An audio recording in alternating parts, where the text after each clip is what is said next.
咁多位網友唔好意思啊，麻煩大家一件事啊。嗱，首先喺度呢，我對天發誓下，我係絕對冇睇世界盃嘅。咁件事係咁嘅，佢阿爺呢，今個月俾佢嗰5000蚊嘅生活費呢，就已經用晒啦，所以呢，我就想提前預支問佢攞下個月嘅生活費。咩5000蚊啊？你媽俾你5000蚊嘅？哦係10000蚊10000蚊。咁佢今個月買奶粉買6罐，咁啊使2000蚊啦。跟住尿片又使成1000蚊，再加埋嗰啲玩具啊、零食啊、Click Club 嗰啲嘢，咁都已經使咗2000幾啦。我計你2000蚊啦，咁已經冇5000啦。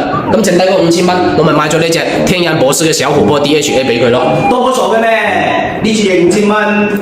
嗱，大家都見到啦，父子之間一啲信任都冇嘅。同埋唔係我話你啊，你真係頭髮短見識少啊！你個孫把口同你一樣咁奄尖，就係識食好嘢。人哋呢個啊 Life DHA 啊係尖標尖口就咗嚟㗎，國內就得佢有授權，又冇亂七八糟嘅嘢，間工廠又喺珠海喎，又唔係貼牌嚟嘅。你個孫食啊，你都放心啲啦。同埋啊，一粒嘅 DHA 啊，啱好滿足晒小朋友嘅一日所需，你都唔想你個孫啊輸喺起跑線上㗎。呢啲嘢5000蚊，會改信咩？唉，如果唔係咁啱得咁巧，我張發票唔見咗嘅話，我都懶得同你解釋咁多啊。所以呢，喺呢度麻煩下買咗呢隻 DHA 嘅朋友，同我老豆講聲，呢隻 DHA 係咪5000蚊，係唔係好嘢？